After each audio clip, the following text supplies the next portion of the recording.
Cheers, everybody. We have another little cool study today to look at.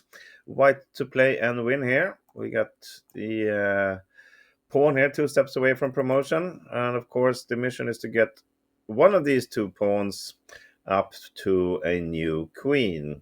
If the rook takes one and then sacrifice on the second one, well, then we don't have enough material to win. So how are we going to do to achieve just this?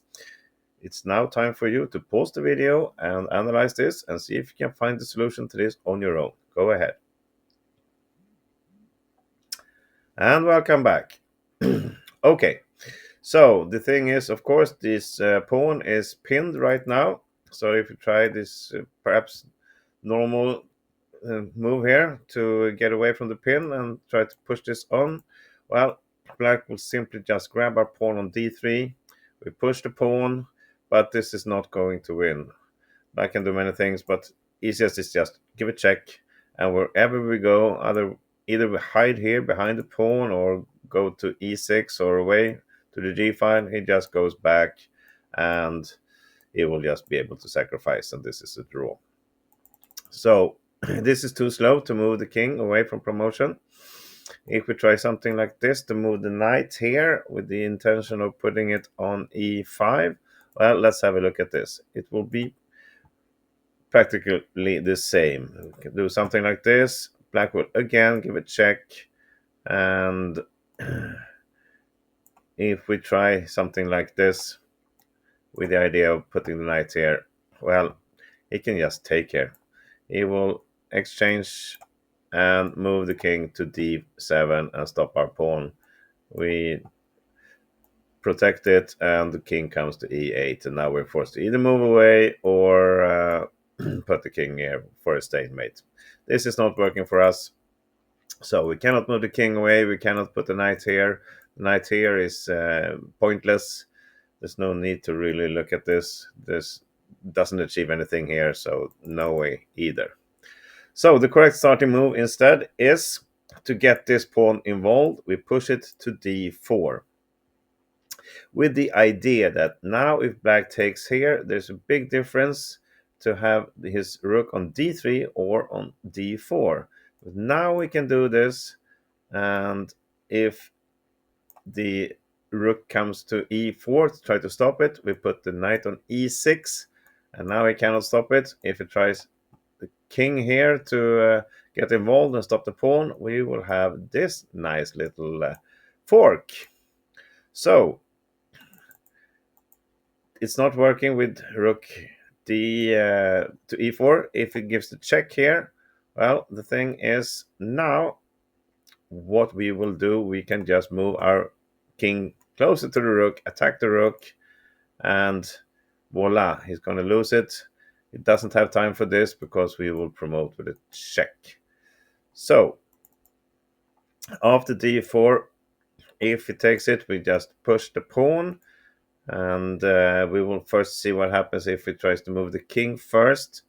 Well, then we are just going with the pawn another step, and now they're all together. This is still not winning.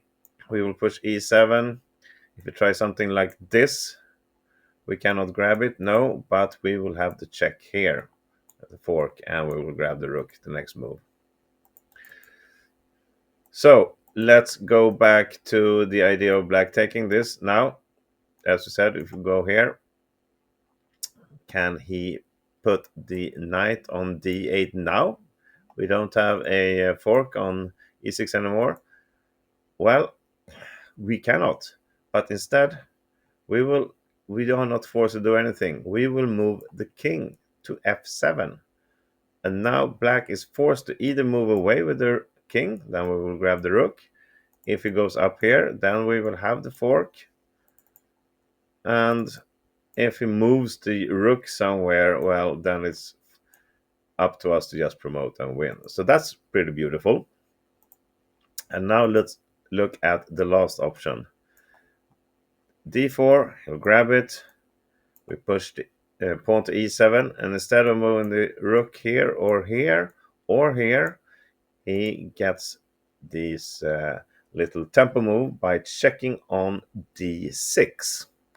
And now white has only one move that leads to a victory. So it's now time for you to find it. So here's another chance for you to pause the video and see if you can solve this from here. Go ahead. Okay, welcome back. Well, this is not the option to put the knight in between, because the king can just come to d7 then, and he will guard everything here, and we don't have time. It's also threatening to take here, so this is not good enough for us. If we move the king to e5 at this point, well, then black has this option that we looked at, rook d8. And we don't have a tempo move, because if we do something like this, he will just put this rook on e8 and then sacrifice. So this brings our king too far away from the action. The thing is, if we go to f7 with the king, this is not winning either, because it's the exact same position we looked at. He puts his rook on d8. We looked at this before, but then it was black's turn to move. Now it's white's turn to move, and it's it's us that are losing this. Well, not losing, but we are in Zugzwang, and we have to give up the position. If we move the knight, he can simply just put the rook here to pin our pawn. He will sacrifice on it. If we move away the king, well, he put the rook here, and he will grab here. So instead, in this position, after the check, we do the fantastic move, the only winning move here, which is king to g7. This is just fantastic. Now, the knight is guarding these two squares, so he cannot put the rook there. And if he tries to place the rook on d8 now, well, now we get back to the same situation, but now we're black in Zugzwang, because now we move our king to f7. And we looked at this before. The rook has to move, the king has to move, or he can put the king here, and then we will get the fork and win everything. So after king f7 here, it's just resigned for black. Nice little study, huh? So let's do a small recap. We have to start here.